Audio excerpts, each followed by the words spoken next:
Outside Westbrook Elementary at 3:15 p.m., Edith Walsh, CEO of one of the city's fastest-growing tech companies, was violently dragged into an unmarked van while reaching for her daughter's hand. Parents screamed, phones recorded. But within seconds, the vehicle vanished into traffic.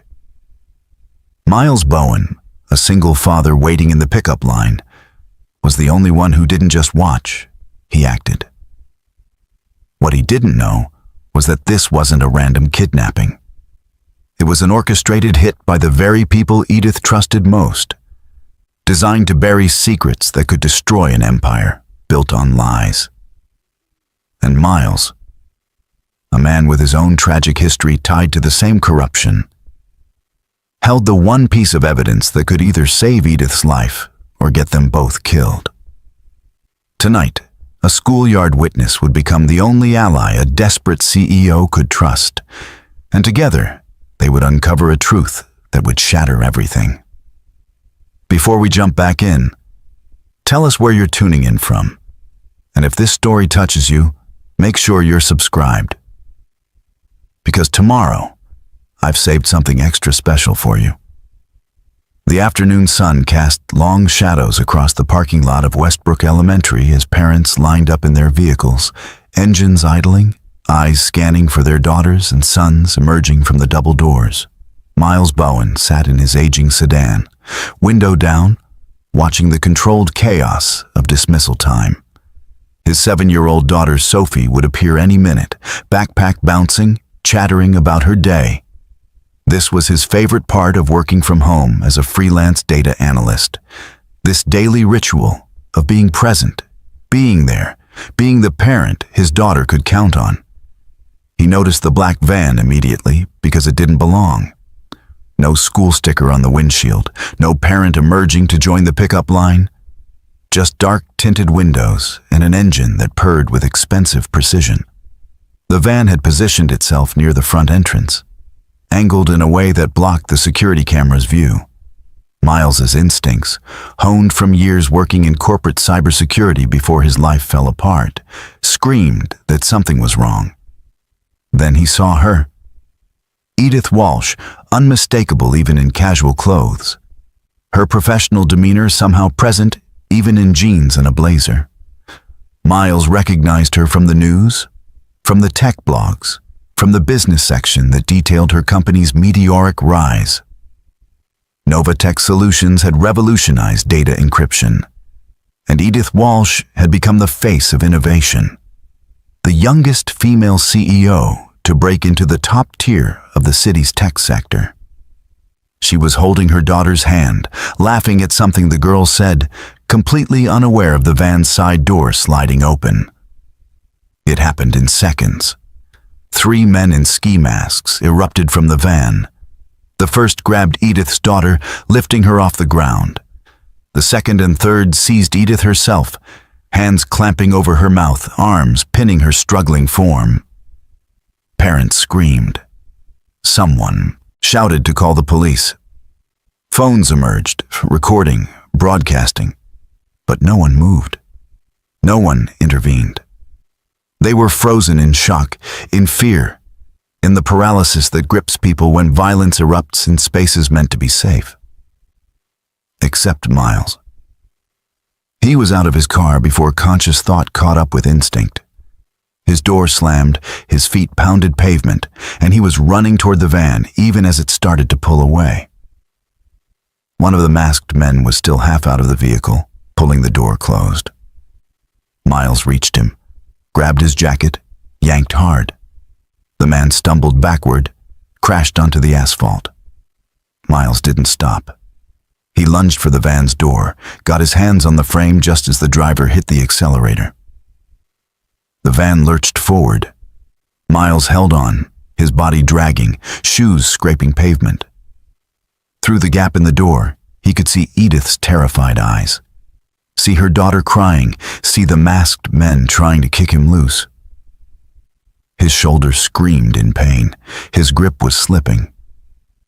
Then he saw something that made him hold on despite the agony, a small detail that changed everything. One of the masked men had a tattoo on his wrist. 3 interlocking circles. Miles knew that symbol. He had seen it before, years ago, on the wrist of the man who had destroyed his life, who had orchestrated the cover-up that killed his wife and ruined his career. This wasn't a random kidnapping. This was connected to Novatech, connected to the same network of corruption that had taken everything from him. The van swerved hard. Miles lost his grip, hit the pavement, and rolled. Pain exploded through his body, but he forced himself up, forced himself to focus. The van was accelerating, but he had seen enough. He had the license plate committed to memory, had noted the route, had recognized that tattoo. And most importantly, he had locked eyes with Edith Walsh in that brief moment, had seen recognition flash across her face. She had seen him. She knew someone had tried to help. Other parents rushed over as Miles staggered to his feet. Someone was calling the police, voices overlapping in panic. A teacher ran out, asking if he was hurt, if he needed an ambulance. Miles waved them off, his mind already racing through possibilities, through connections, through the network of information he had spent 5 years quietly assembling while the world thought he had simply given up and faded away. A hand touched his shoulder. He turned to find Sophie, his daughter, tears streaming down her face. She had seen everything, had watched her father throw himself at danger. Miles dropped to one knee, pulled her into a fierce hug. "I'm okay, sweetheart. I'm okay." But his mind was elsewhere, calculating, planning, understanding with crystal clarity that this moment, this terrible moment, was the opening he had been waiting for. The police arrived within minutes, sirens wailing, officers taking statements, securing the scene. Miles gave them the license plate, described the van, mentioned the tattoo, but not what it meant. Not yet. He watched them work with the practiced eye of someone who had once been on the inside, who understood how investigations could be derailed, how evidence could disappear, how the powerful protected their own.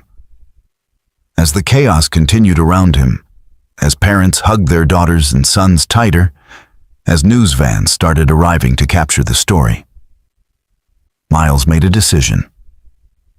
He pulled out his phone, navigated to an encrypted folder he hadn't opened in 3 years, and looked at the files inside. Evidence, documentation, recordings.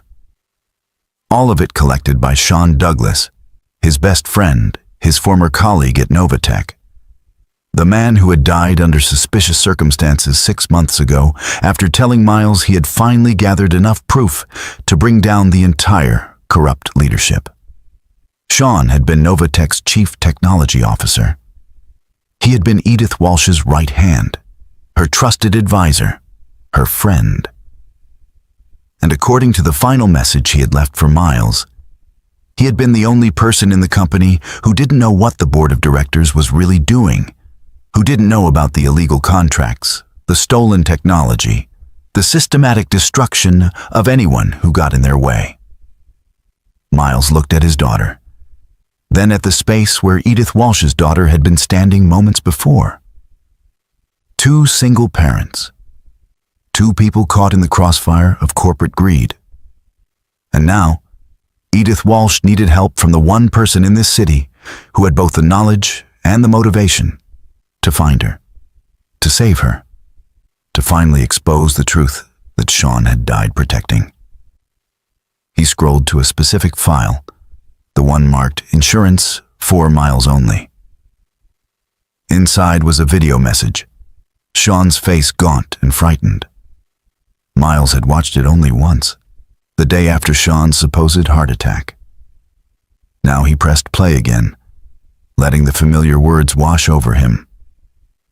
If you're watching this again, something has happened to Edith. They'll come for her eventually. She's the only clean one, Miles. The only one who built Novatech on actual innovation instead of theft and corruption. When they move against her, you have to be ready. You have to save her. Because she's the key to everything, and because she deserves to know the truth about what her company really is. Miles closed the phone, his jaw set with determination. The police were still interviewing witnesses, still processing the scene. They would investigate, but Miles knew how these things went. By the time they navigated bureaucracy and warrants, Edith could be dead. Her daughter could be used as leverage. The evidence could disappear. No, this required someone who operated outside the system, someone with nothing left to lose, someone who knew exactly how deep the corruption ran. Miles Bowen had spent 5 years in the shadows, broken and grieving, working jobs beneath his skill level, raising his daughter alone, waiting for the moment when he could finally strike back at the people who had destroyed his family. That moment had just arrived in an elementary school parking lot, announced by screeching tires and a CEO's terrified eyes. Preparing and narrating this story took us a lot of time. So if you are enjoying it, subscribe to our channel. It means a lot to us. Now back to the story. The police interview took 45 minutes. Miles answered every question with practiced calm, providing details without revealing the depth of his knowledge, cooperating without actually helping them understand what they were really dealing with.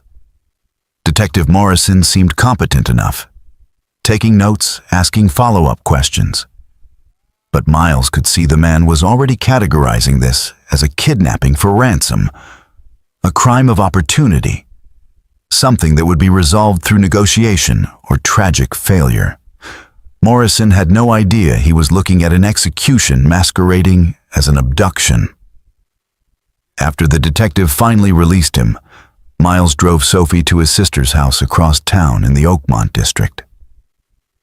Elena met them at the door, her face creased with worry from the news reports already flooding social media. "Miles, what happened? They're saying you tried to stop them." "I need you to watch Sophie for a few days." Miles kept his voice steady, calm, even as his sister's eyes widened with alarm. "A few days? Miles, what are you planning?" He knelt down, looked his daughter in the eyes. "Sophie, I need to help that lady and her daughter. The people who took them are very bad people, and the police might not be able to find them in time. Do you understand?"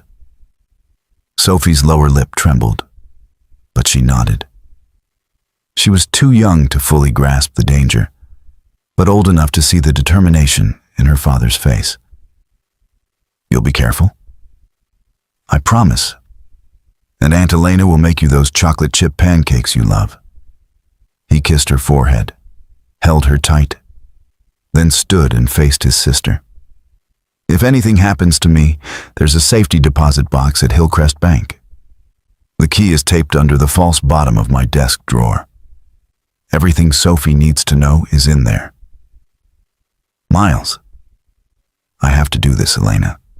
These are the same people who killed Rebecca." His sister's face went pale. She knew. She had been there through the aftermath, through the investigation that went nowhere, through the systematic destruction of Miles's reputation when he tried to demand answers. She had watched her brother-in-law be labeled paranoid, obsessed, unstable. She had seen him forced out of his career, seen him retreat into himself, seen him survive only because of Sophie. "Then finish it," Elena said quietly. "Finish it and come home." Miles drove directly to a storage unit on the edge of town, one he had rented under a false name 5 years ago. Inside, past the boxes of old furniture and forgotten belongings, was a locked cabinet. He opened it, revealing the organized chaos of his obsession. File folders labeled with names and dates. Hard drives containing terabytes of encrypted data. Photographs connected by red string like something from a conspiracy theorist's fever dream. Except it wasn't a theory. It was documented fact. Miles had been Novatech's director of cybersecurity, reporting directly to Sean Douglas. He had built their defensive systems from the ground up, had implemented protocols that made Novatech's encryption products the most secure on the market. And in the process, he had discovered that the company's board of directors was using those same systems to hide something else entirely. A parallel operation that stole intellectual property from competitors, that sold encryption backdoors to authoritarian regimes, that eliminated anyone who threatened to expose them. When Miles tried to report it internally, they destroyed him. First subtly, then overtly. They manufactured evidence of security breaches on his watch. They planted suggestions that his wife's death in the Novatech server facility fire had been his fault, that he had disabled safety protocols to run unauthorized tests. They threatened to prosecute him for corporate espionage if he didn't sign a non-disclosure agreement and resign quietly. Miles had refused. He had gone to the police, to lawyers, to journalists, and one by one, every avenue closed. The police investigation stalled. His lawyers suddenly dropped him. Journalists stopped returning calls. Meanwhile, Rebecca's death was ruled accidental. Case closed, no further investigation warranted. Only Sean had believed him. Only Sean had understood that the fire wasn't an accident, that Rebecca had died because she had been in the wrong server room at the wrong time when someone was destroying evidence.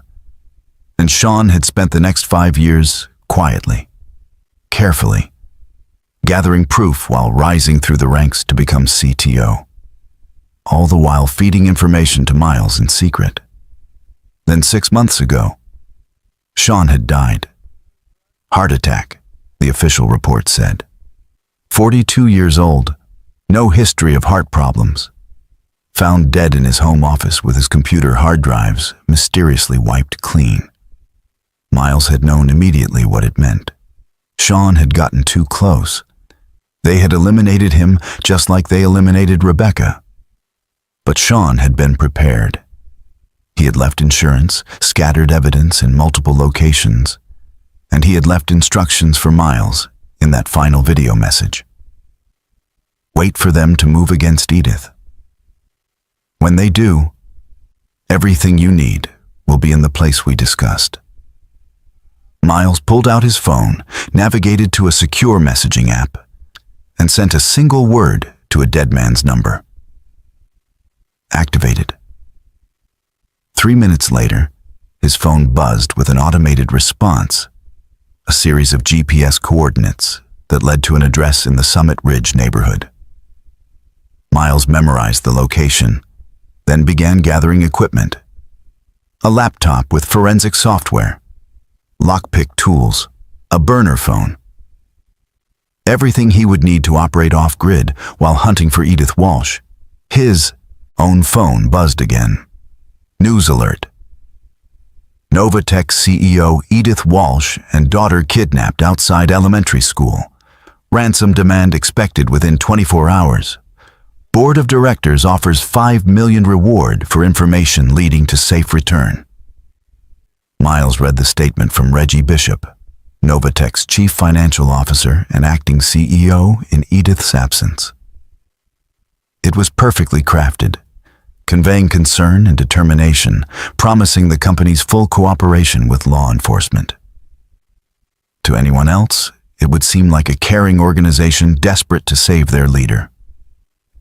Miles saw it for what it was: theater.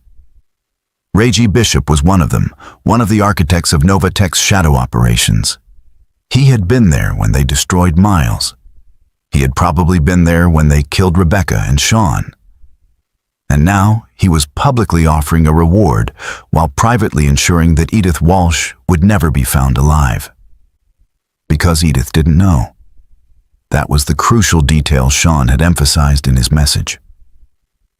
Edith Walsh had built Novatech on legitimate innovation, on real technology, on genuine breakthroughs in encryption.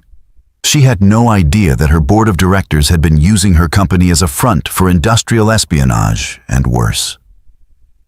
She was the perfect cover, brilliant and ethical, and completely oblivious to the crimes being committed in her name. And now she had apparently discovered something that made her dangerous enough to eliminate.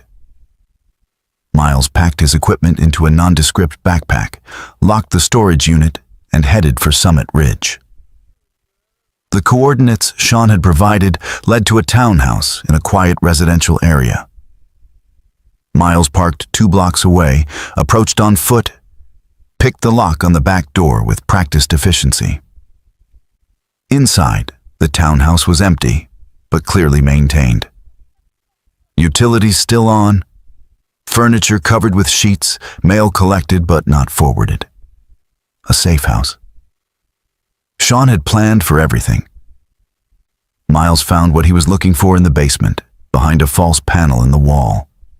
A small, fireproof safe with a biometric lock. He pressed his thumb to the scanner, the one Sean had programmed years ago as insurance, and the safe clicked open. Inside were 3 items. A USB drive labeled "Complete Evidence, All Crimes Documented." A burner phone with a single contact saved. And a handwritten note in Sean's familiar scrawl. "Miles, if you're reading this, I'm dead and they've moved against Edith. The USB contains everything: financial records, communications, video evidence of the board ordering Rebecca's death and covering it up. It's enough to put them all in prison for life. But you can't just release it. They own too many people. Police, prosecutors, judges. They've spent years buying influence. If you leak this evidence, it will disappear before anyone can act on it.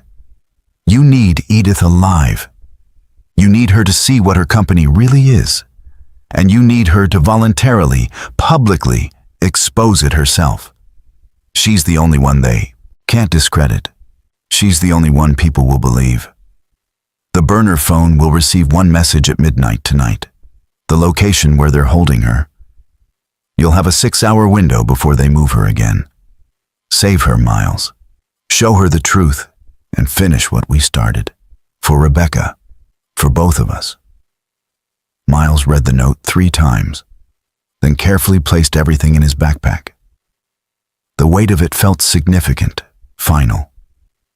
This was the moment 5 years of grief and rage had been building toward. The moment where he could finally strike back, finally make the people who destroyed his life pay for their crimes. But first, he had to save a woman he had never met. Convince her that everyone she trusted had betrayed her, and somehow persuade her to destroy her own company from the inside. The burner phone sat heavy in his pocket as he left the townhouse, as he drove back across the city, as he waited for midnight and the message that would tell him where to find Edith Walsh. He thought about her daughter, about the terror in that little girl's eyes as she was dragged into the van. He thought about Sophie, safe with Elena for now, but living in a world where companies could murder with impunity, where corruption could flourish unchecked. No more, Miles promised himself. No more silence. No more hiding.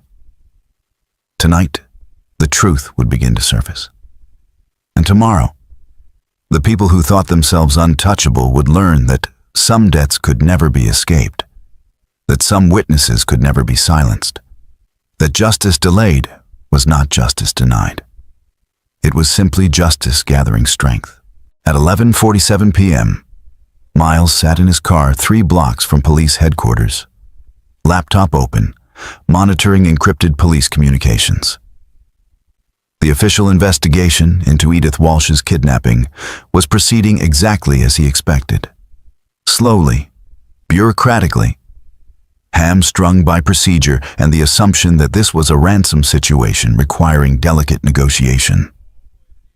Detective Morrison had assigned a team, established a command center, and was waiting for the kidnappers to make contact. They would be waiting a long time. This wasn't about money. At exactly midnight, the burner phone buzzed. A text message appeared, nothing but an address. 4732 Blackwood Industrial Drive, Unit 7. Miles knew the area, an abandoned manufacturing district on the eastern edge of the city where Novatech had once maintained a warehouse before consolidating operations. The location was perfect for holding someone. Isolated, no witnesses, plenty of soundproofing from the old factory equipment still inside. Miles started his car, then hesitated. He couldn't do this alone. If he went in there and got killed, the evidence died with him. Edith died. Her daughter died. And the people responsible continued operating with impunity. He needed backup, but he couldn't trust the police. Couldn't trust anyone connected to Novatech's sphere of influence. He pulled out his personal phone, scrolled through contacts he hadn't called in years, and stopped on a name. Jordan Hayes, investigative journalist. They had met during Miles's initial attempts to expose Novatech, back when Jordan was still interested in the story. Eventually, like everyone else, Jordan had stopped returning calls. But Miles had always suspected it wasn't by choice. A journalist with Jordan's instincts wouldn't abandon a story this big unless someone had applied serious pressure. Miles sent a text. "Remember the Novatech story you couldn't publish? I have the CEO and proof of everything. Come alone. I'll send coordinates in 10 minutes if you respond." 3 minutes later, "I'm listening." Miles allowed himself a small smile, then sent the address with a warning. "Park a block away. Come armed if you can. These people kill witnesses." He arrived at Blackwood Industrial Drive at 12:35 a.m. The street was dark, most of the streetlights broken or burned out. The skeletal remains of failed businesses looming like tombstones to economic collapse. Unit 7 was at the end, a large warehouse with loading docks and high windows, several of them glowing with dim interior light. Jordan's car pulled up 5 minutes later, a battered sedan that had seen better days. The journalist emerged looking older than Miles remembered, hair graying at the temples, lines of stress carved deep around the eyes. But those eyes still held the sharp intelligence Miles had respected, still scanned the environment with practiced wariness. "You look terrible," Jordan said by way of greeting. "You should see the other guy." "The other guy has Edith Walsh in its warehouse, Miles. What exactly is your plan here?" Miles opened his backpack, pulled out the laptop and showed Jordan the files Sean had left. Financial records showing millions in stolen IP sales. Email chains discussing Rebecca's death and how to frame it as accidental. Video footage of board meetings where they casually discussed eliminating problems, human problems, with the same tone others might use for quarterly budget reviews. Jordan's face went white in the laptop's glow. "Oh my God, this is everything. This is Pulitzer-level documentation." Sean Douglas spent 5 years collecting it, and they killed him for it. Miles closed the laptop. "But it doesn't matter unless we can connect it to something happening right now, something they can't deny or suppress. That's why we need Edith Walsh alive, aware and willing to go public. So we just walk in there and ask nicely?" Miles pulled out the lockpick set, along with something else, a small device that looked like a phone but wasn't. Sean was paranoid. He installed backdoors in every Novatech facility security system. "This will give us access to their cameras, their locks, their communications. We'll know exactly where they're holding her and how many people are inside. And then we improvise." They approached Unit 7 from the side, using the shadows and debris for cover. Miles activated Sean's device, and his phone screen populated with camera feeds. 6 different angles inside the warehouse. He counted 4 people, 3 men and 1 woman, all armed, all wearing those same interlocking circle tattoos on their wrists. Professional contractors, not random thugs. And there, in a small office at the back, Edith Walsh and her daughter, zip-tied to chairs, both alive but clearly terrified. 4 armed contractors, Jordan whispered. You were serious about coming armed, right? Miles didn't answer. He was focused on the camera feed showing the office where Edith sat. She wasn't crying. Despite the circumstances, despite the zip ties and the armed guards, her face showed calculation, assessment. She was studying her captors, noting details, trying to understand the situation.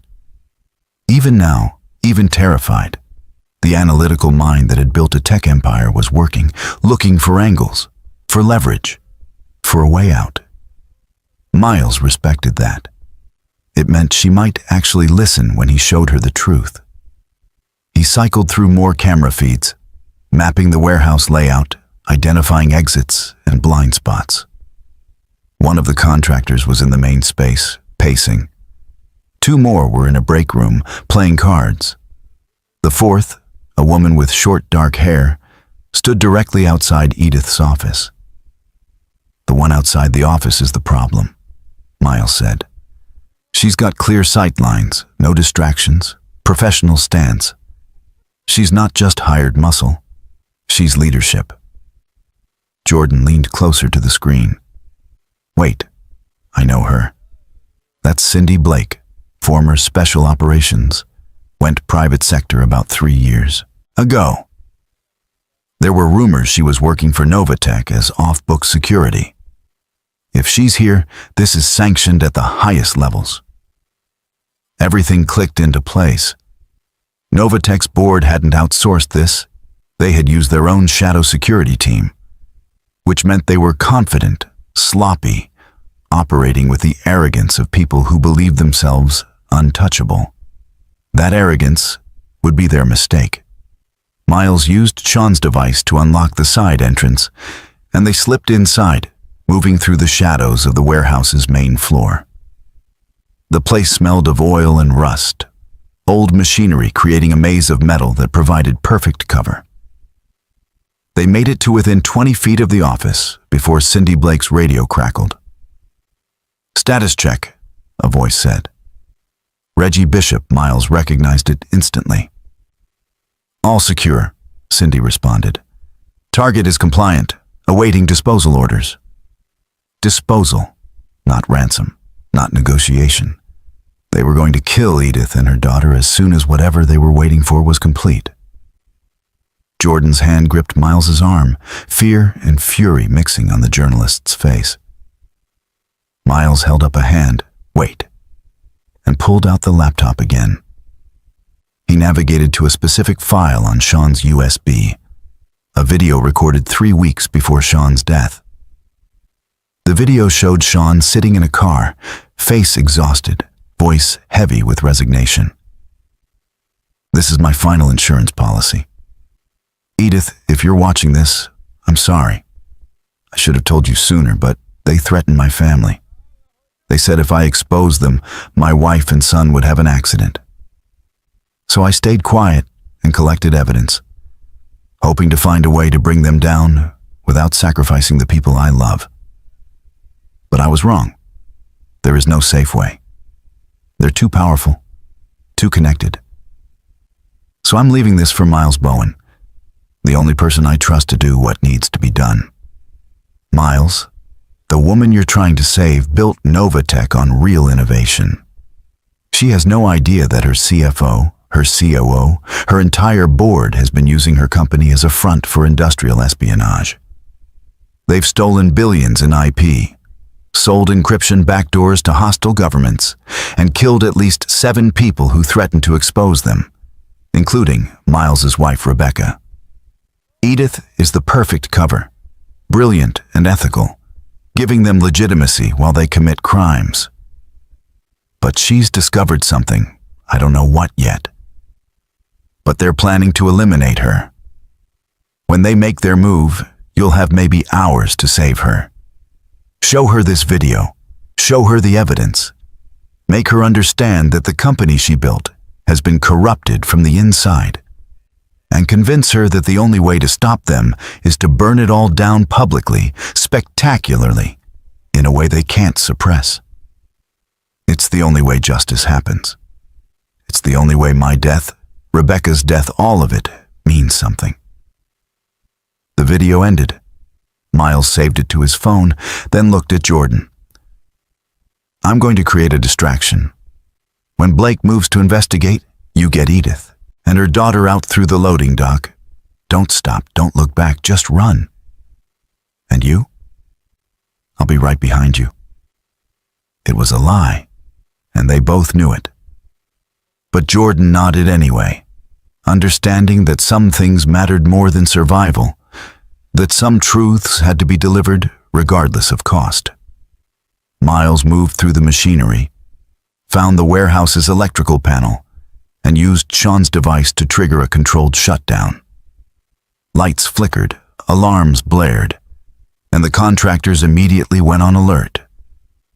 Cindy Blake barked orders, sent 2 men to investigate while she maintained position. Not good enough. Miles needed her to move. He picked up a piece of metal, threw it hard against the far wall. The sound echoed through the warehouse like a gunshot. Cindy's head snapped toward it, and for 3 critical seconds, she hesitated, torn between maintaining position and investigating a potential breach. Professional instinct won. She moved toward the sound, weapon drawn, leaving the office door unguarded. Jordan sprinted from cover, reached the office, used bolt cutters on the zip ties. Edith and her daughter stumbled to their feet, confused, terrified. Jordan put a finger to lips, pointed toward the loading dock, and they ran.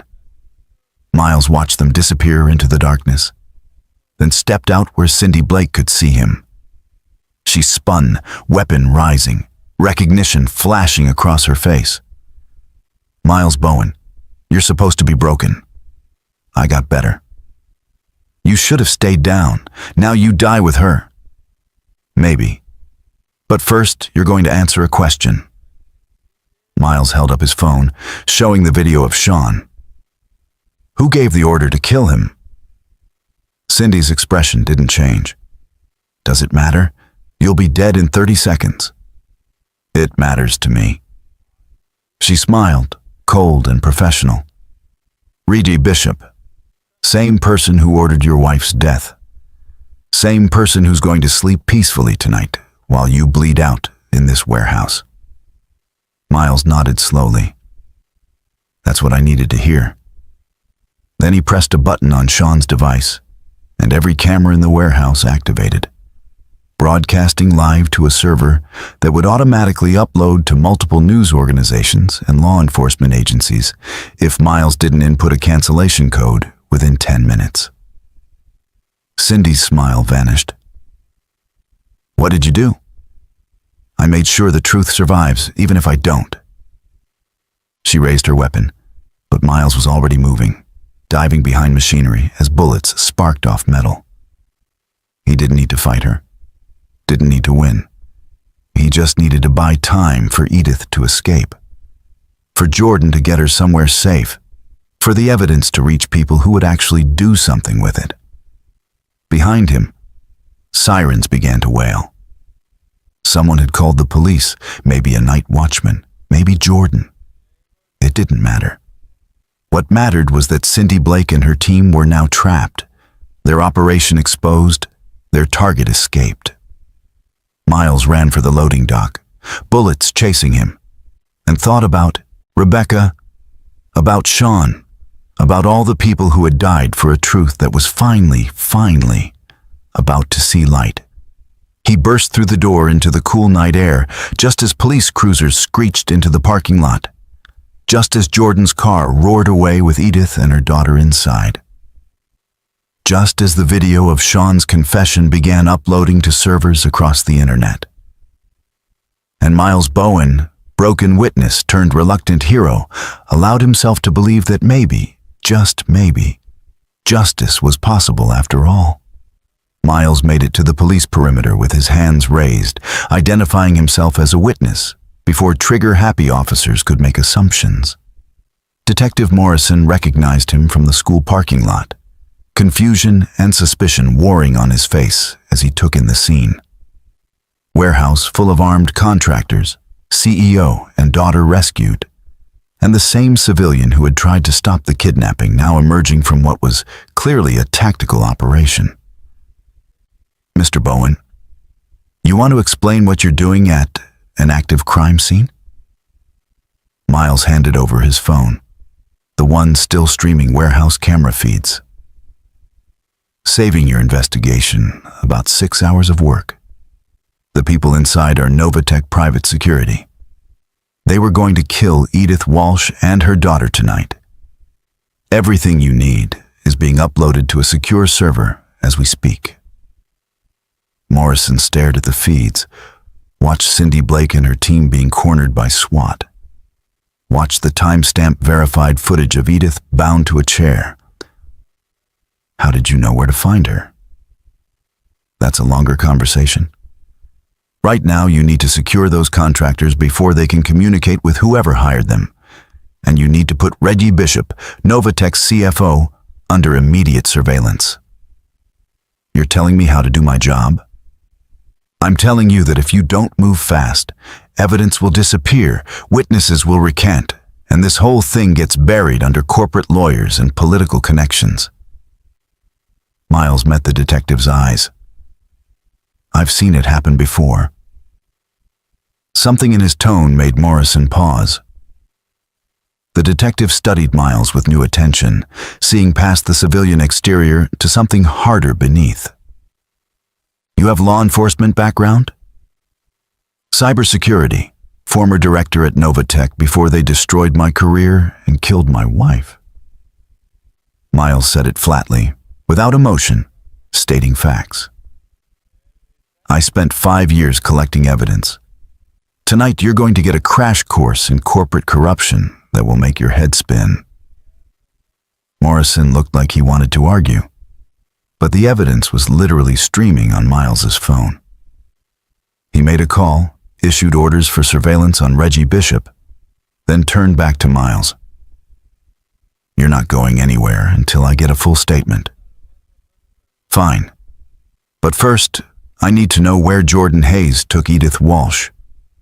"The journalist? They're at County General. Mrs. Walsh and her daughter are being checked for injuries." Miles nodded, relieved. Jordan had made the smart play, taking them somewhere public, somewhere with witnesses and security cameras. Somewhere the Novatech board couldn't make them disappear quietly. The statement took 2 hours. Miles laid out everything, starting with his employment at Novatech, Rebecca's death, the systematic cover-up, Sean Douglas's investigation, and the evidence trail leading to tonight's rescue. Morrison's expression progressed from skepticism to shock to grim determination as the scope of the conspiracy became clear. "This is going to be a media nightmare," the detective said finally. "Good. That's the only way it doesn't get buried."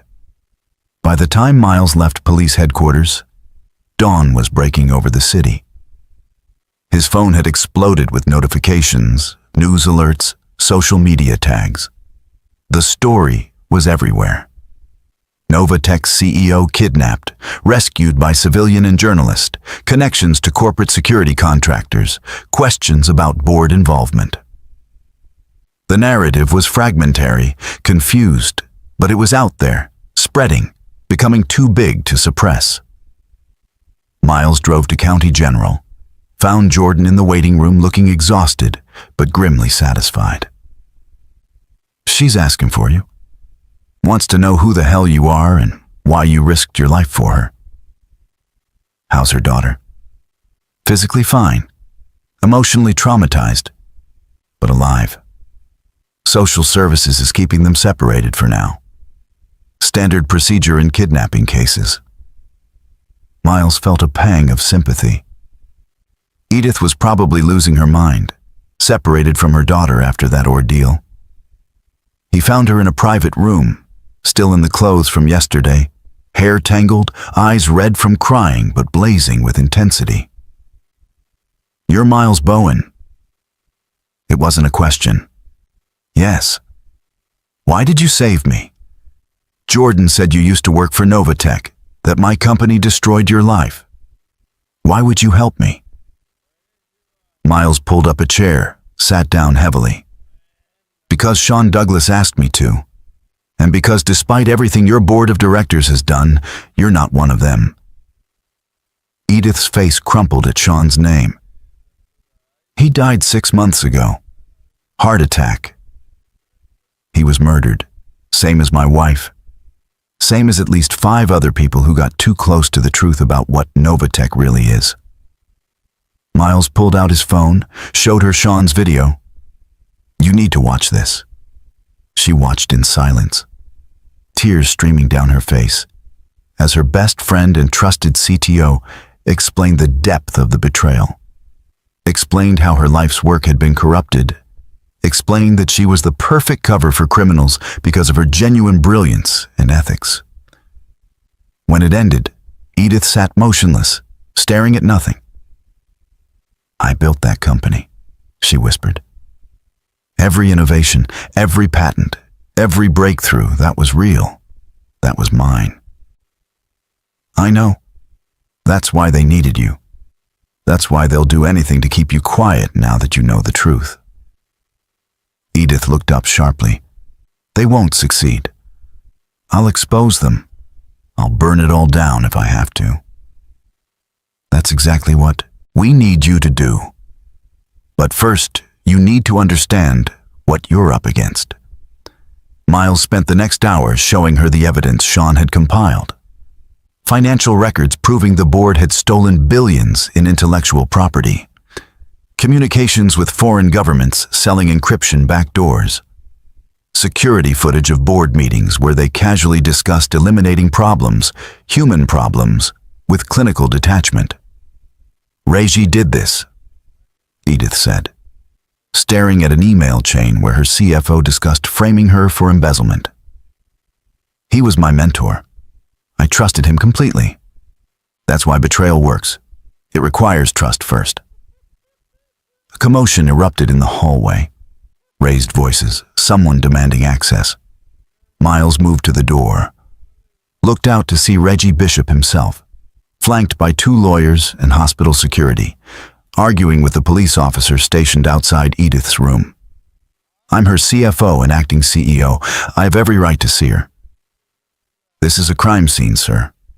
No unauthorized access." Miles stepped into the hallway. Reggie's eyes locked on him, recognition and fury flashing across his polished features. "You. I should have made sure you were dead 5 years ago." The admission, captured by hallway security cameras, made the lawyers flinch. Reggie realized his mistake immediately, tried to backtrack.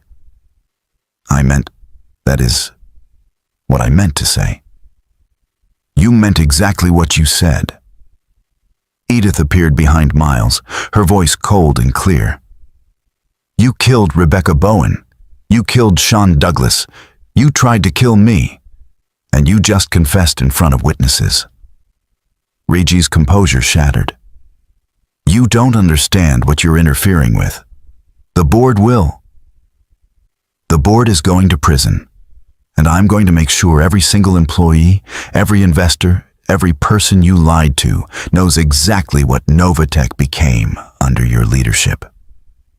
You'll destroy the company. Thousands of jobs. You already destroyed it. I'm just cleaning up the corpse." The lawyers were pulling Reggie back, damage control instincts overriding everything else. But the confrontation had been recorded, would be part of the official record, another piece of evidence in a case that was rapidly becoming airtight. As Reggie was escorted away, still protesting, Miles turned to find hospital staff and patients filming on their phones. The hallway confrontation was already being uploaded, shared, going viral. Within minutes, it would be everywhere. Edith Walsh confronting her would-be killer, refusing to back down, promising justice. "That was incredibly dangerous," Miles said quietly. "Good. I'm done being careful. I'm done trusting the wrong people. Edith turned to him. Jordan told me about your daughter, that you left her with your sister to come save me. Why would you take that risk?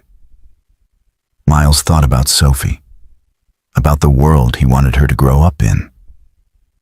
Because the alternative is letting them win, letting them kill with impunity. I couldn't do that anymore. Then help me finish this.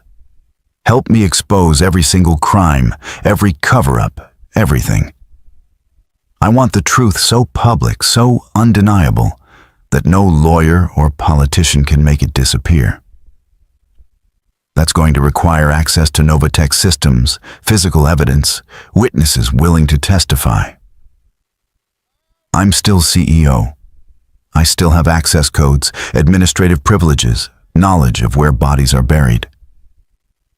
Edith's expression hardened. And I know exactly where Sean kept his insurance files, the ones beyond what he gave you.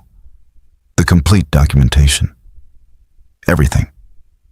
Miles felt a surge of hope. Where? The main data center. Server rack 14, hidden partition. He showed me once, said if anything ever happened to him, I should know where to look. She paused. I thought he was being paranoid. I didn't understand. He was protecting you, giving you plausible deniability. Well, I don't want deniability anymore. I want justice. Edith grabbed her phone, started making calls. I'm organizing a press conference for tomorrow morning. Every major outlet broadcast live. And I'm going to tell them everything. The board will try to stop you, legally, physically, whatever it takes. Let them try. I have the truth, I have evidence, and I have nothing left to lose. She met his eyes. Sound familiar? Miles smiled grimly. Very. Outside the hospital, news vans were already gathering. Social media was exploding with speculation and outrage. The story had taken on a life of its own, fed by Edith's hallway confrontation, by the dramatic rescue, by years of carefully maintained corporate image crumbling in real time. And in a penthouse office across the city, Reggie Bishop and the remaining Novatech board members gathered in emergency session, watching their carefully constructed empire begin to collapse, realizing that sometimes the truth refused to stay buried, that sometimes witnesses refused to stay silent, that justice delayed could suddenly arrive with devastating force. The war had begun, and this time the good guys had both evidence and righteous fury on their side. Morning brought chaos. Miles left the hospital with Jordan to retrieve Sophie from his sister's house, needing to see his daughter, to assure himself she was safe before the situation escalated further. Elena met them at the door, Sophie peering around her aunt's legs with worried eyes. Daddy. She ran to him, and Miles scooped her up, held her tight, breathing in the familiar scent of her strawberry shampoo. I'm okay, sweetheart. Everything's okay. The news says you're a hero. They showed you on TV. Miles exchanged a glance with Elena over Sophie's head. His sister's expression was complex. Pride mixed with fear, mixed with the understanding that their lives were about to become very complicated, very quickly. Can we talk? Elena led them to the kitchen, while Sophie settled in the living room with cartoons. Miles, there are reporters outside my building. They want interviews, want to know about you, about Sophie. This is getting out of control. I know. I'm sorry. I never meant to drag you into this. You're not dragging us anywhere. We're family. But you need to think about Sophie's safety. If these people killed your wife, killed Sean Douglas, what's to stop them from... She couldn't finish the sentence. Jordan spoke up. I've arranged a safe location. Small apartment, registered under a shell company, completely off the grid. You and Sophie can stay there until this is resolved. How long will that take? Elena asked. Miles wished he had a good answer. The press conference is tomorrow morning. Once Edith goes public with everything, the board's options become limited. They can't disappear us without making themselves look guilty. Unless they don't care about looking guilty anymore, Jordan said grimly. Desperate people make desperate choices. We need to assume they'll try something. A knock at the door made everyone freeze. Elena checked the peephole, relaxed slightly. Detective Morrison. The detective entered looking like he hadn't slept, which he probably hadn't. Mr. Bowen, we need to talk, privately. They moved to the kitchen while Elena stayed with Sophie. Morrison pulled out a tablet, showed Miles a series of photographs. Crime scene images, a body in an expensive suit, face frozen in death. Reggie Bishop, found dead in his penthouse 3 hours ago. Single gunshot wound to the head, weapon at the scene. Preliminary ruling is suicide. Miles stared at the image, felt something cold settle in his stomach. It wasn't suicide. I agree. But that's the official narrative, and it's going to stick unless we can prove otherwise. Morrison swiped to another image, this one showing a handwritten note. Confession letter. Says he orchestrated the kidnapping, admits to financial crimes, takes sole responsibility for everything. Very convenient. Very fabricated, Jordan said, reading over Miles's shoulder. Problem is, handwriting matches, fingerprints match, everything technically checks out. If I push the suicide angle, I'll get shut down by people above my pay grade. Morrison looked at Miles. You said there were other board members involved. Now they're cleaning house, eliminating anyone who could testify against them. Cindy Blake and her team? Lawyered up, not talking. And without Reggie to implicate them, their connection to the kidnapping becomes circumstantial. Miles felt the familiar weight of injustice, the sensation of watching criminals escape through technicalities and corruption. But this time, he had leverage. What about the evidence Sean compiled? The financial records, the communications? Defense will argue it was all Reggie, acting alone, maybe with Sean's help before Sean developed a conscience. They'll paint Edith Walsh as a victim of her CFO's crimes, offer her a settlement, and walk away clean. Unless Edith refuses to play along, Miles said. Unless she goes public with everything before they can control the narrative. Morrison nodded slowly. The press conference, you're really going through with it? Tomorrow morning, 9 a.m., Novatech headquarters lobby. Every outlet that wants a camera there is invited. It's risky. The remaining board members will do anything to stop her. That's why we need police protection. For Edith, for her daughter, for anyone involved in exposing this. Morrison was quiet for a long moment, clearly weighing career implications against conscience. Finally, he said, I'll make it happen. Protective detail, secure transport, the works.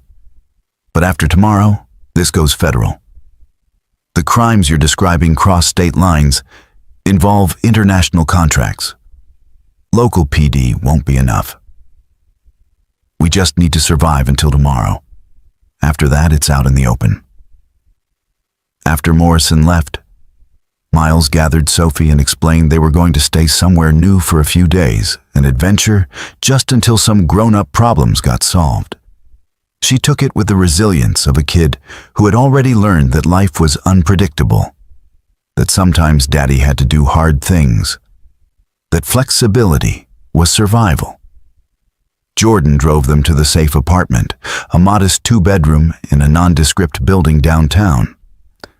Miles did a security sweep while Sophie explored, claiming the smaller bedroom as hers, already making plans for where her stuffed animals would go. She's amazing, Jordan observed, watching through the doorway as Sophie arranged her backpack contents with careful precision. She's had to be.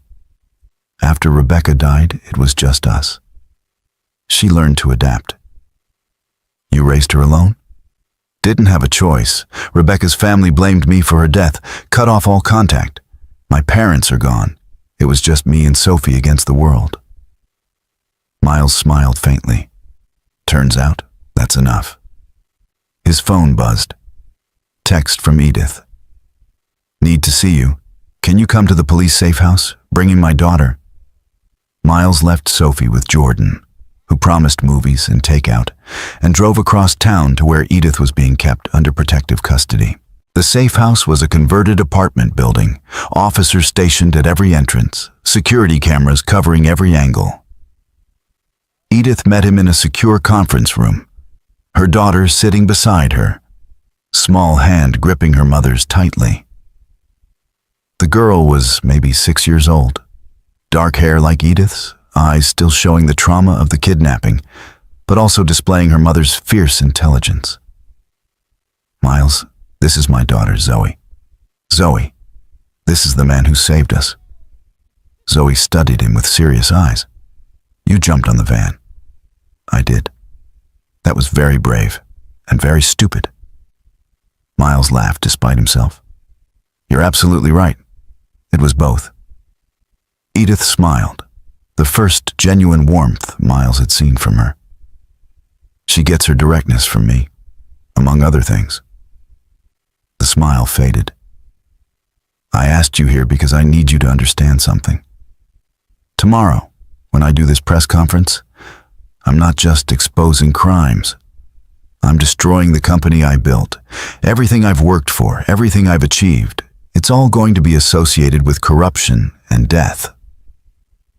I know. But more than that, I'm putting Zoe at risk. The board members still free, they're desperate. They might try to use her as leverage, might try to hurt her to keep me quiet. Edith's voice broke slightly. I need to know I'm making the right choice, that exposing the truth is worth the danger. Miles thought about Rebecca, about the choice she never got to make, about the years he had spent paralyzed by fear and grief. 5 years ago, I stayed silent because I was afraid. I convinced myself that protecting Sophie meant not fighting back, that keeping my head down would keep her safe. But all it did was let the people who killed my wife keep killing. They went after Sean. They went after you. And they would have kept going, finding new victims, destroying new lives. Because that's what unchecked power does. He met Edith's eyes. You're not putting Zoe at risk by speaking up. You're protecting her by making sure she grows up in a world where the truth matters, where criminals face consequences, where power doesn't make you untouchable. That's the world she deserves.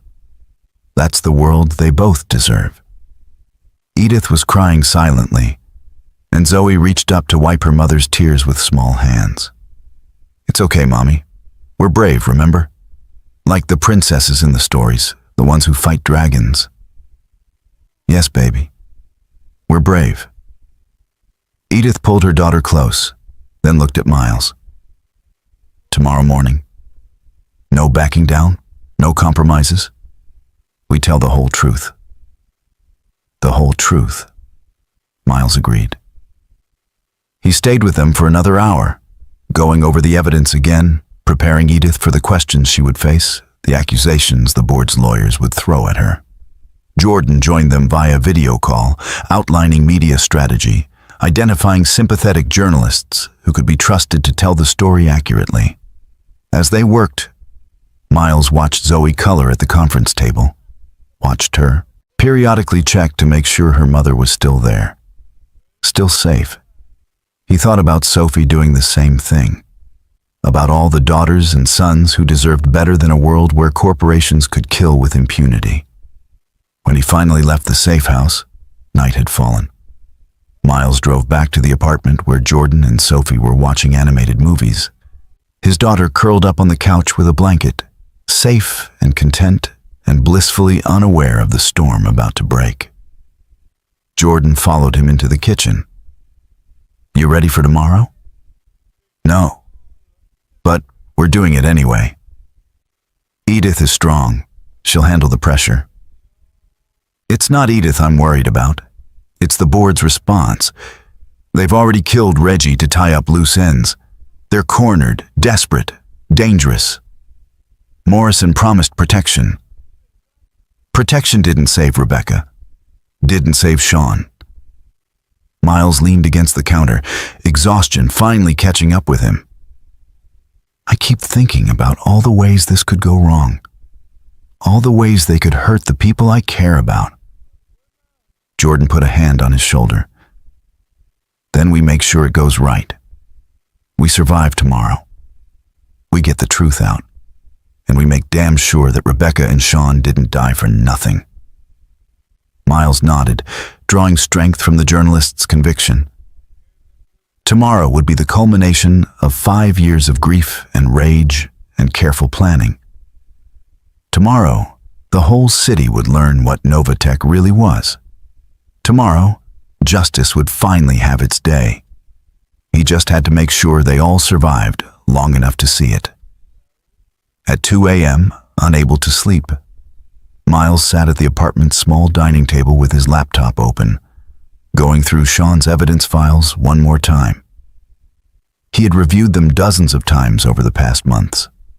But now, with the press conference hours away, he needed to be certain. Needed to understand every connection, every crime, every piece of the conspiracy that had consumed so many lives.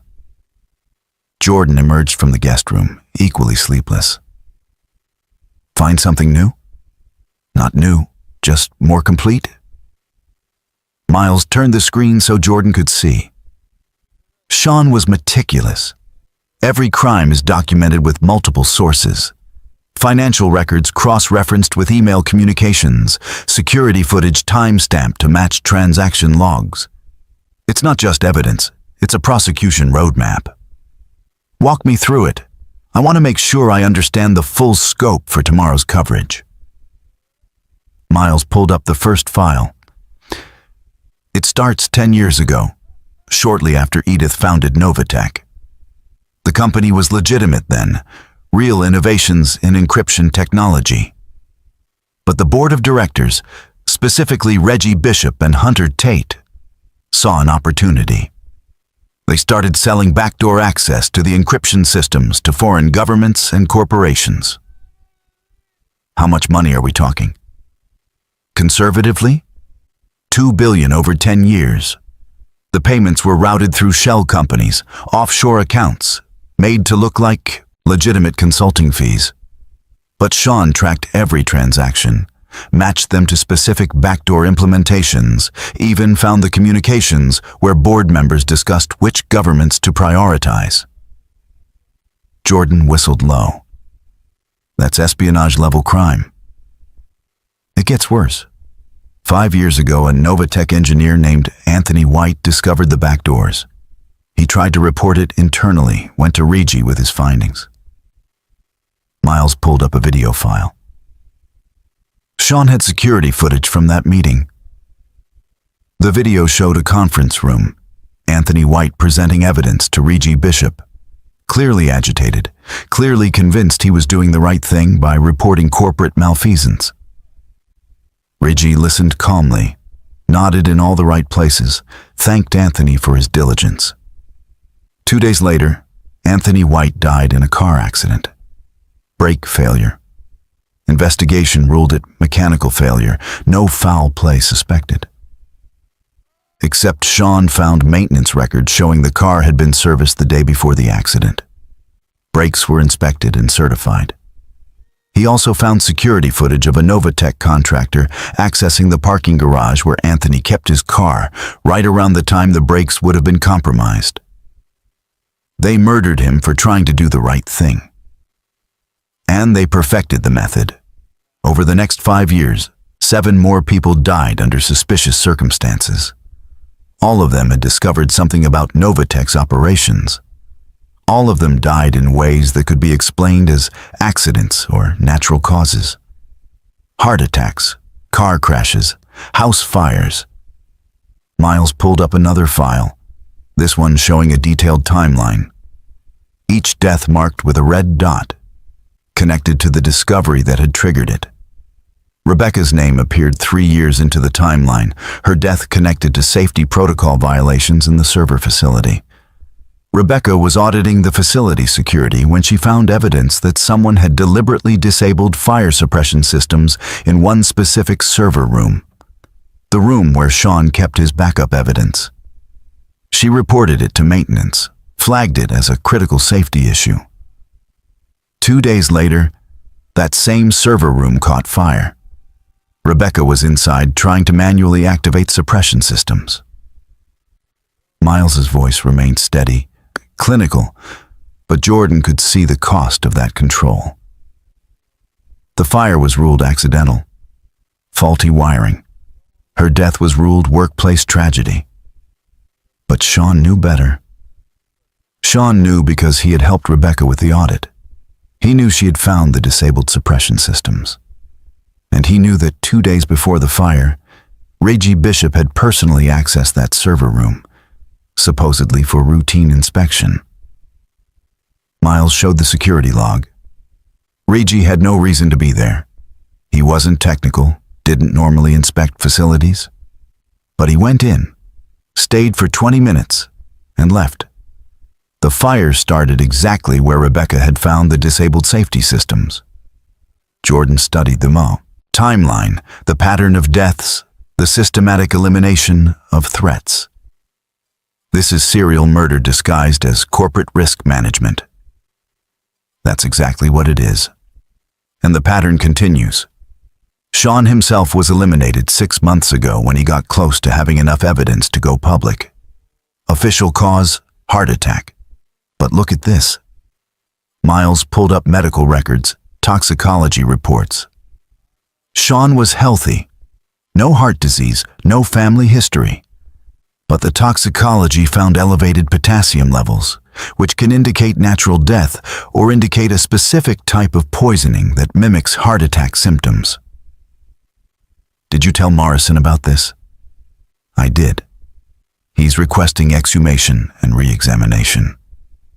But even if it confirms poisoning, proving who administered it is nearly impossible.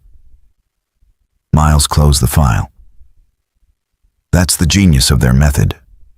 Individual cases look like accidents or natural causes. It's only when you see the pattern, when you connect all the deaths to their discoveries, that the truth becomes obvious. They sat in silence for a moment, the weight of systematic murder hanging heavy between them. Then Jordan asked, "What about the kidnapping? How does that fit the pattern?" Miles pulled up a new file. Edith discovered something. I'm still not sure what, but 3 weeks ago she requested access to archived financial records from the company's early years. Records that should have been routine, but that apparently contained something important enough to trigger the board's response. Sean mentioned in his video that Edith had discovered something. Right. And look at the timing. She requested the records on a Tuesday. By Friday, the board had emergency meetings. The following Monday, Cindy Blake and her team were contracted for a special project. No details in the official records. And yesterday, they executed the kidnapping. They were planning to make it look like a ransom situation gone wrong. Kill her and her daughter, blame it on kidnappers, express corporate sorrow, and move on. Exactly. Except we interrupted that plan. Miles showed Jordan a new document. This one a detailed organizational chart of Novatech's board of directors. With Reggie dead, supposedly by suicide, that leaves 4 board members still active. Hunter Tate, Chief Operating Officer. Ella White, Chief Legal Officer. Logan Martinez, Chief Innovation Officer. And Easton Brooks, Head of Strategic Partnerships. All of them involved? According to Sean's evidence, yes. All 4 participated in the backdoor sales. All 4 benefited financially from the arrangements. And all 4 attended meetings where the elimination of threats was discussed, sometimes explicitly, sometimes in corporate euphemisms, but always with the same result. People died. Jordan leaned back, processing the scope of it. This is going to be the biggest corporate crime story in a decade, maybe longer.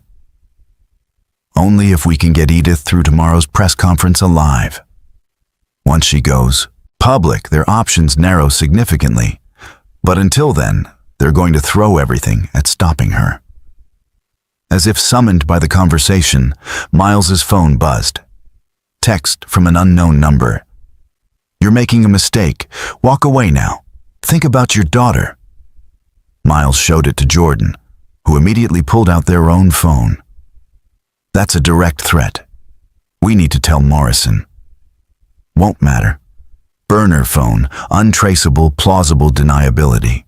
They're probing, seeing if intimidation works." Miles deleted the message. "It won't." Another text arrived, this one with an attachment. Miles opened it, felt his blood run cold. It was a photo of Sophie, taken today through the apartment window, playing in the living room, completely unaware she was being watched. "They found us." Jordan was already moving toward the bedroom where Sophie slept. "We need to move. Now." Miles was calling Morrison even as he grabbed their bags. Woke Sophie gently, explained they were going on another adventure, sweetheart, right now. No time to pack everything. His daughter, bless her, didn't argue.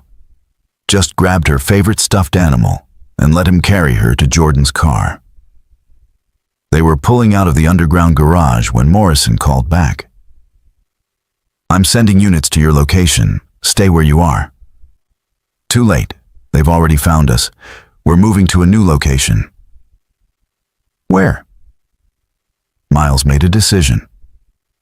Novatech headquarters. The data center Edith mentioned, where Sean kept his complete files. If they want to stop us, they'll have to do it in their own building, on their own security cameras, with dozens of night shift employees as witnesses. That's insane. You'll be walking right into their territory. Exactly. It's the last place they'll expect us to go. And it's where the evidence is. We get Sean's complete files, we bring everything to the press conference, and we make it impossible for them to claim ignorance or limited involvement. Morrison swore creatively. "You're going to get yourself killed." "Maybe. But at least the truth dies with me on camera. Not quietly in some staged accident."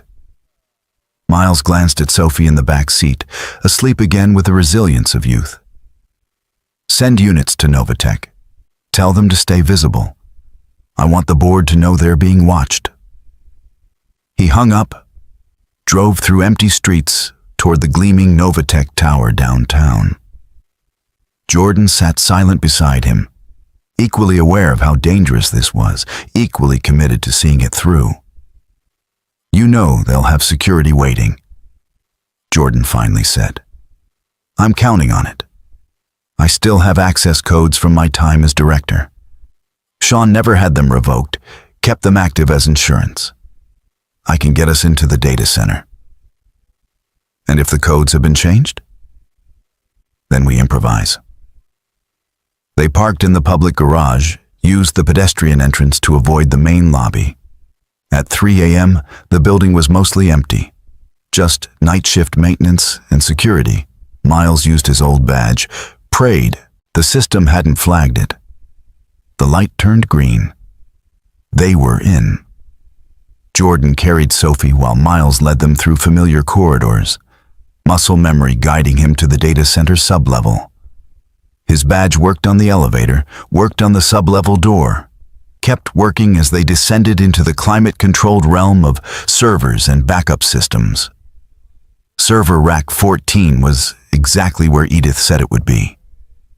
Miles accessed the terminal, input the credentials Sean had given him years ago, watched the hidden partition unlock. Inside was everything, complete financial records going back to Novatech's founding, communications between board members discussing crimes with casual brutality, video evidence of meetings where murder was authorized with the same tone others might use for approving office supplies. "This is it," Miles breathed, beginning the download to an external drive.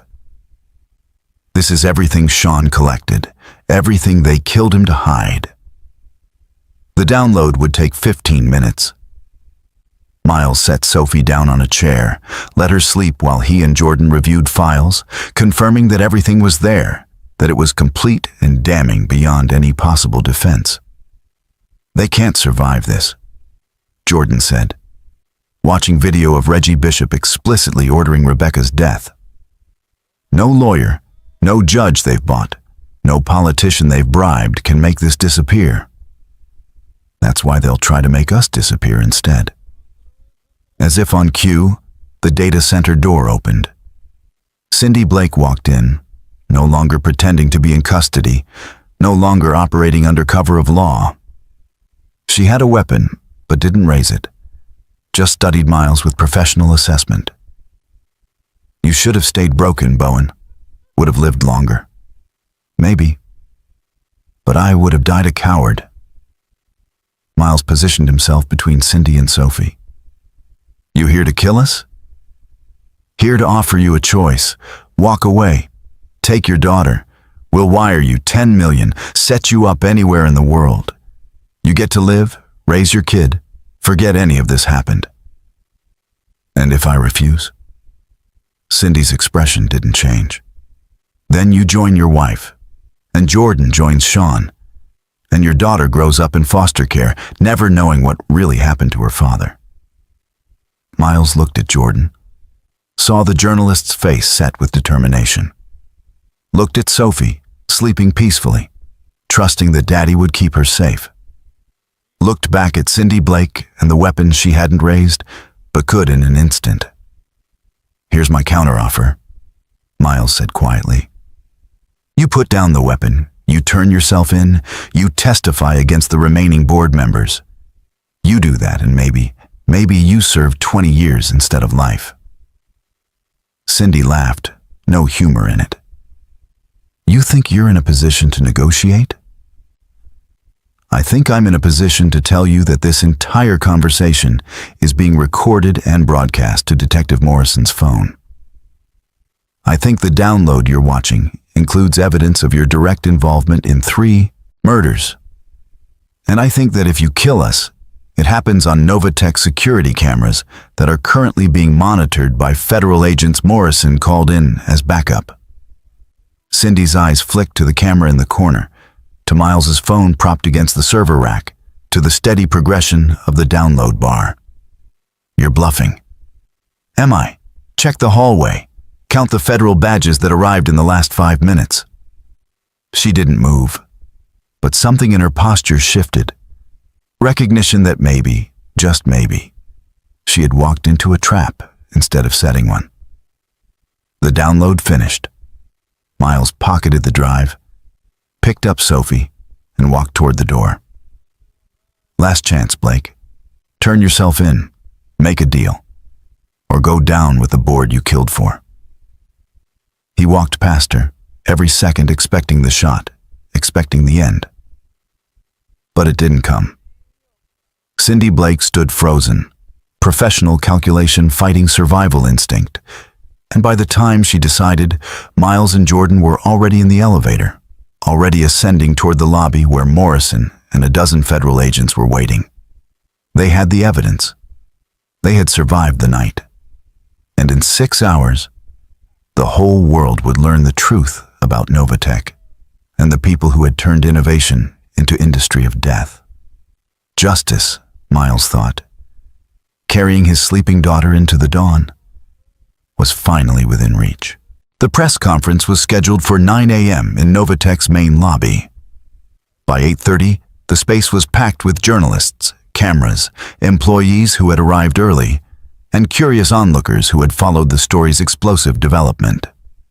Miles stood in a side office with Edith, reviewing the final presentation one more time, while Sophie and Zoe sat together, coloring pictures under Jordan's watchful eye. Detective Morrison appeared at the door. We have a problem. Hunter Tate is demanding to speak before Edith makes any statement. Says he has information that will clarify everything. Edith's jaw tightened. Hunter was my mentor. He recruited me out of graduate school, helped me start Novatech, guided me through every major decision. If he's involved, he's more than involved, Miles said, pulling up a specific file from Sean's evidence. He's the architect. Reggie was the money man, but Hunter designed the entire operation. He showed her a video time-stamped from 8 years ago. Hunter Tate in a conference room with the other board members, presenting what he called a revolutionary business model.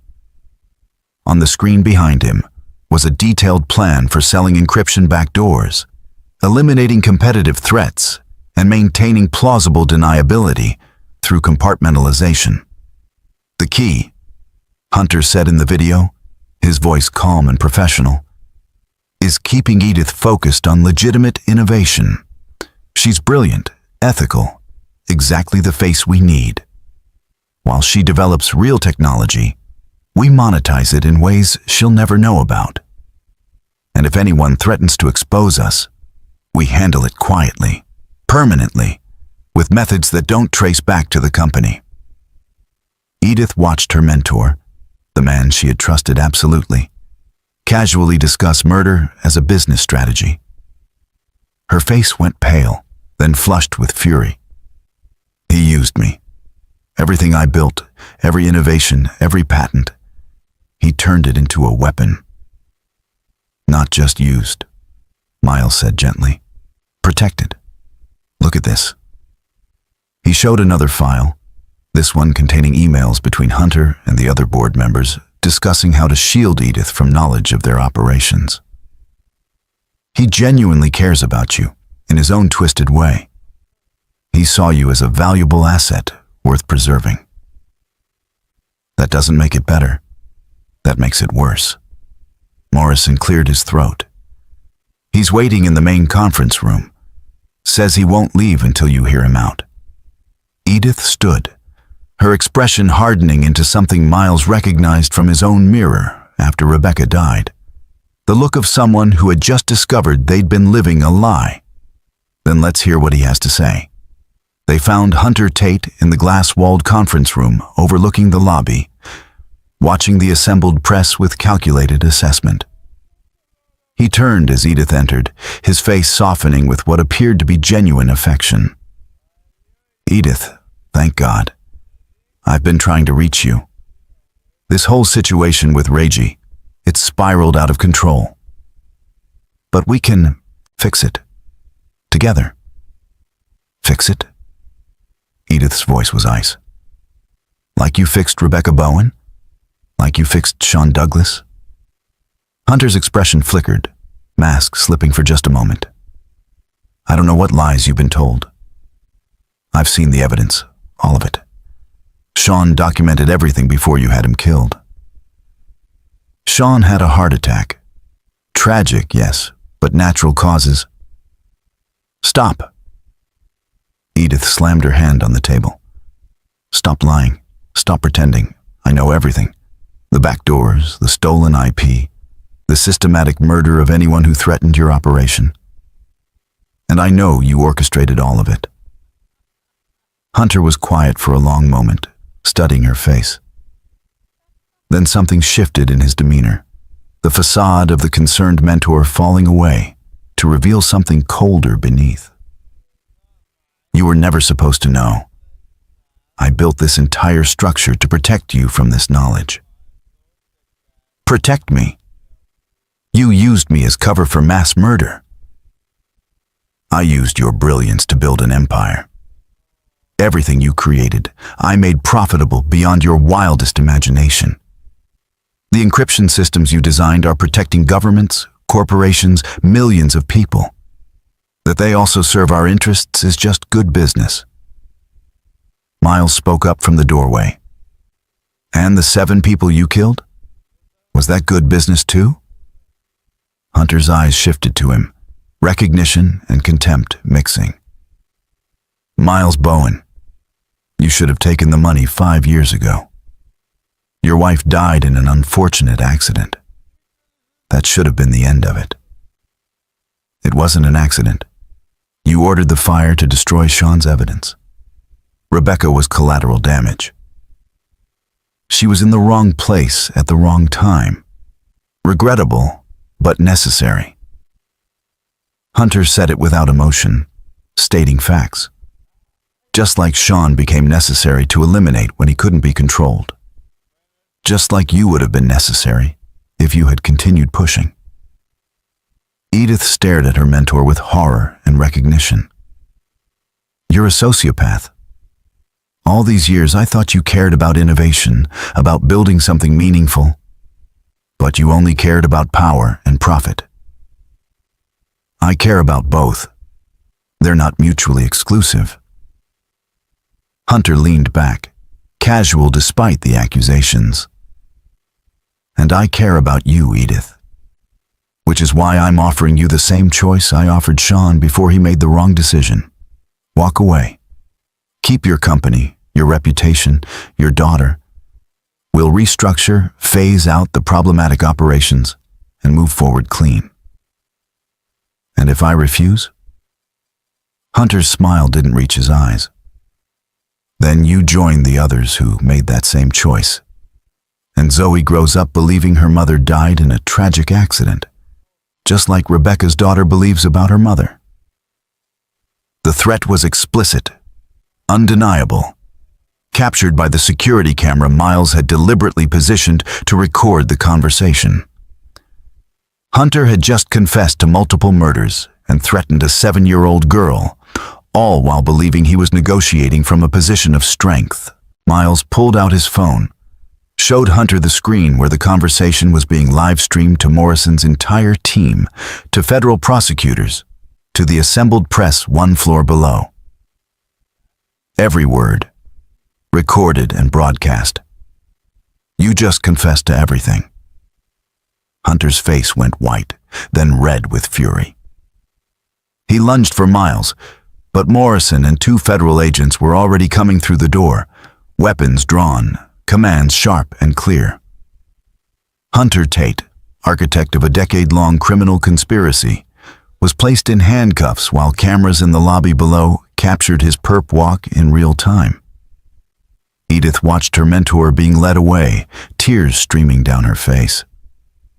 Not tears of sadness, Miles realized, but tears of rage and betrayal and grief for the person she thought Hunter had been, the mentor who had never actually existed.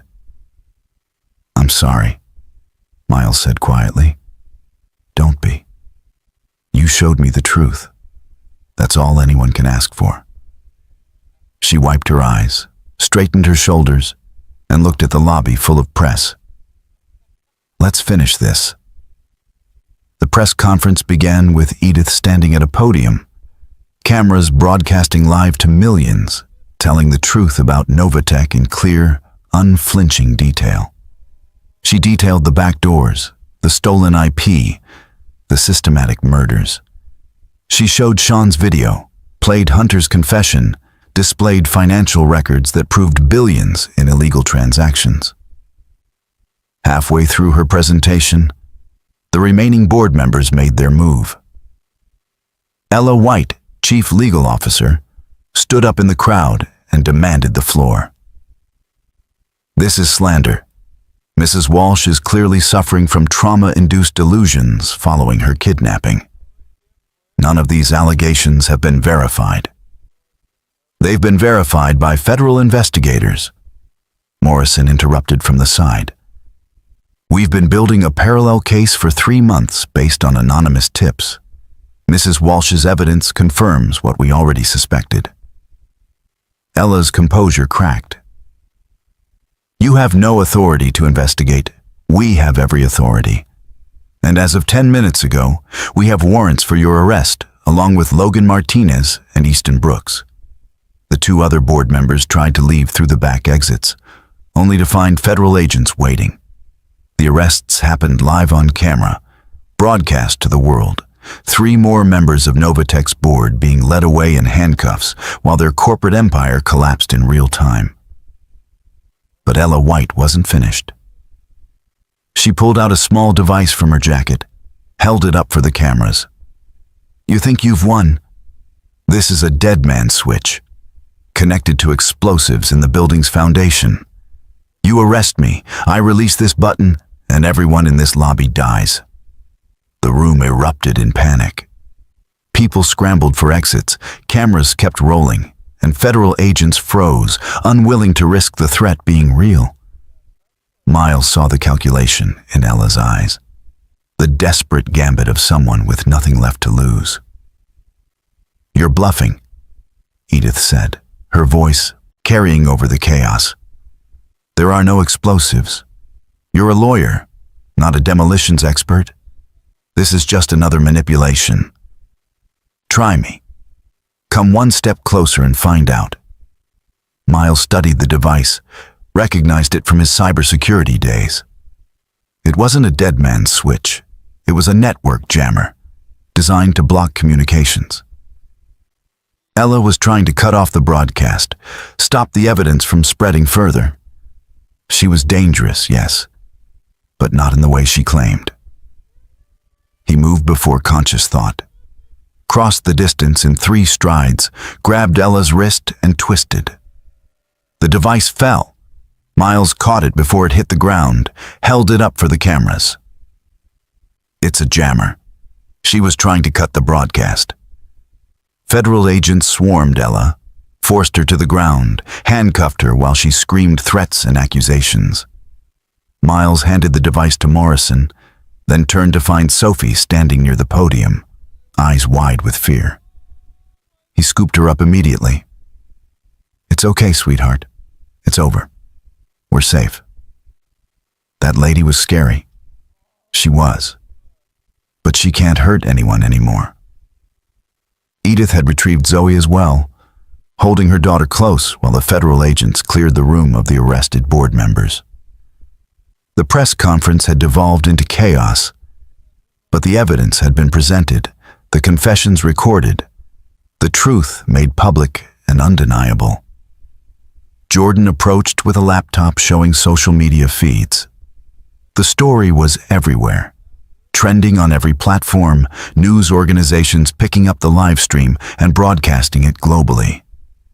Novatech's stock had been halted, trading suspended pending investigation. The company Edith had built was finished, destroyed by the corruption that had infected it from within. "How do you feel?"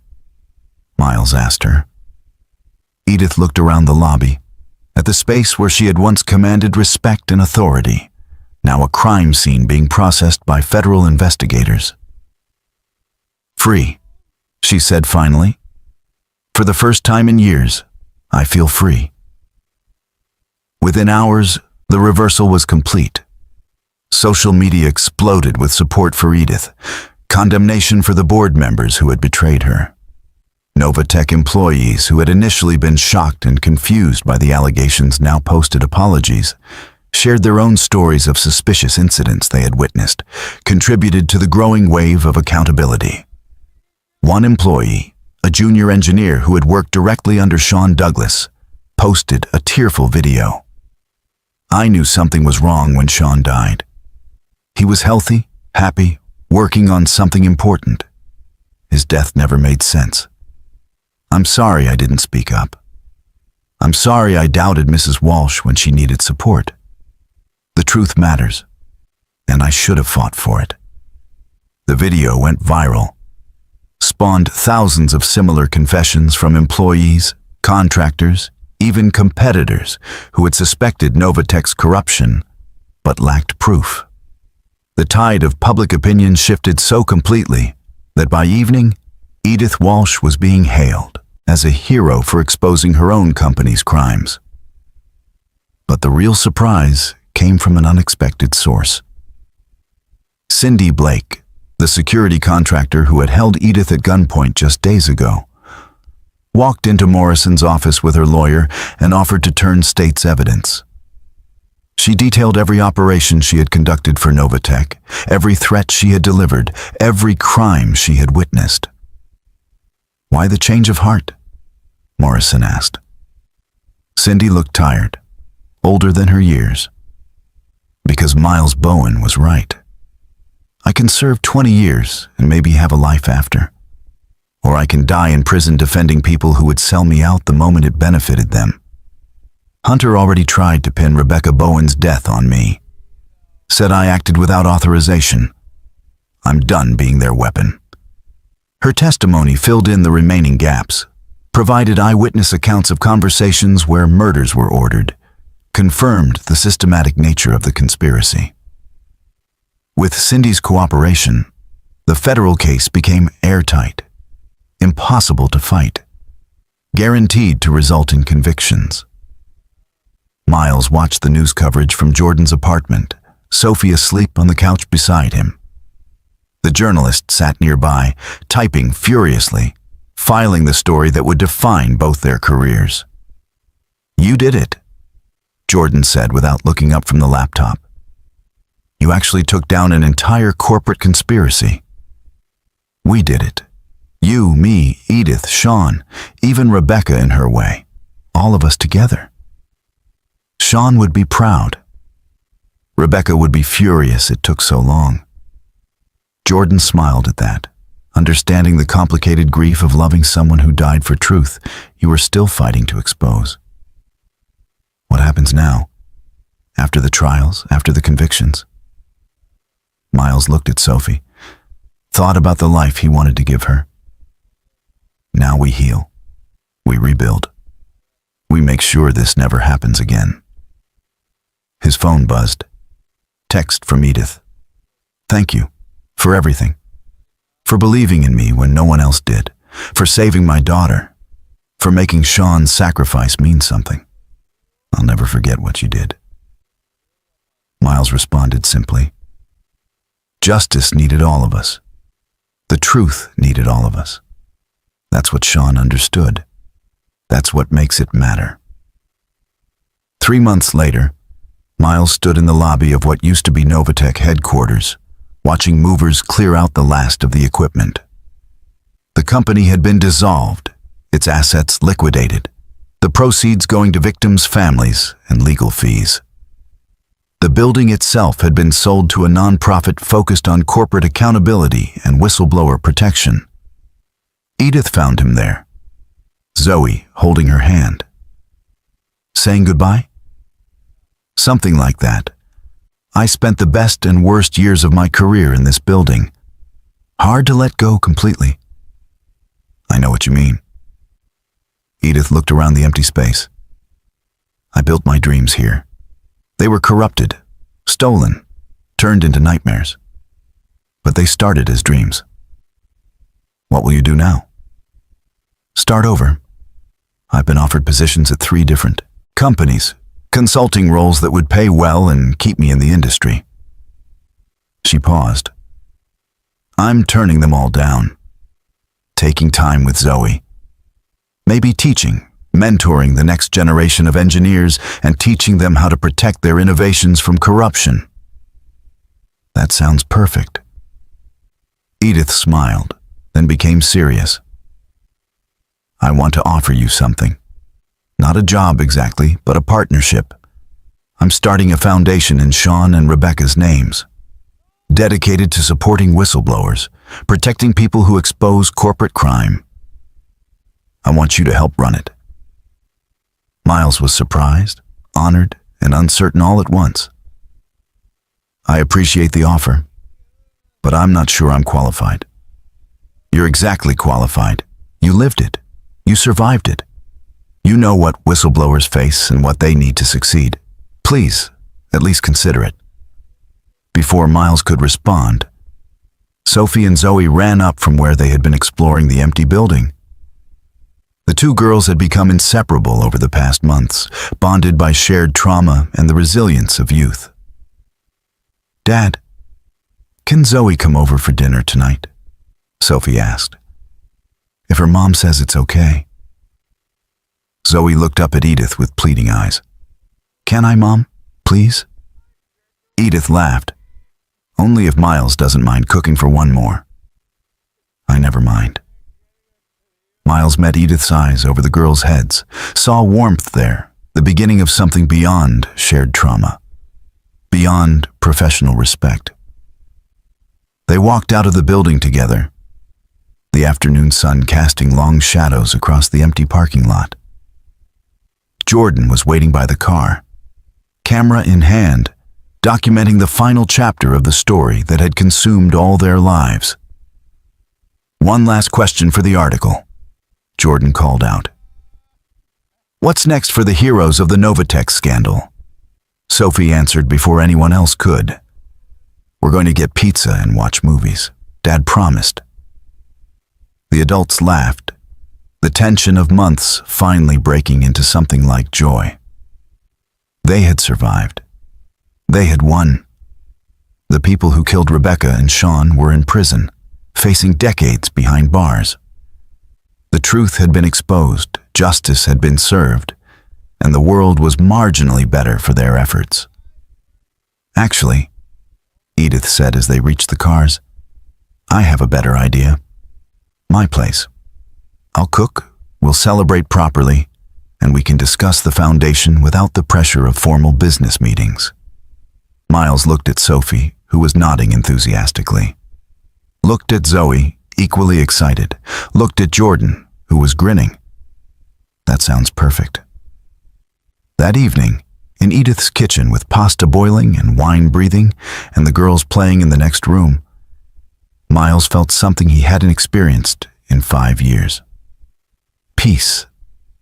Not the absence of conflict, but the presence of purpose achieved, of battles won, of family chosen rather than inherited. Edith touched his arm gently. "You're thinking about Rebecca?" "Always. But also thinking she'd approve of this. Of us fighting back, of making her death mean something, of building something good from the ashes." "I think Sean would approve too. He always said the best revenge was living well and fighting hard." They raised glasses, toasted absent friends, and let themselves imagine futures built on truth instead of lies, on justice instead of corruption, on family defined by choice and love, rather than blood and obligation. Later, as Miles tucked Sophie into bed at Edith's guest room, his daughter asked the question he'd been wondering himself. "Are we going to stay here, Dad? With Miss Edith and Zoe? Would you like that?" "Yeah. Zoe's my best friend. And Miss Edith makes you smile the way you used to before Mom died." Miles kissed her forehead, marveling at her perception. "We'll see, sweetheart. But whatever happens, we're going to be okay. Better than okay. We're going to be happy. Because we told the truth. Because we told the truth. And because we found people who matter. That's what makes a family, Sophie. Not blood, but choice. Not perfection, but presence. And we've found that here." He left her sleeping, found Edith on the balcony looking at the city lights. She didn't say anything, just took his hand, and they stood together in comfortable silence.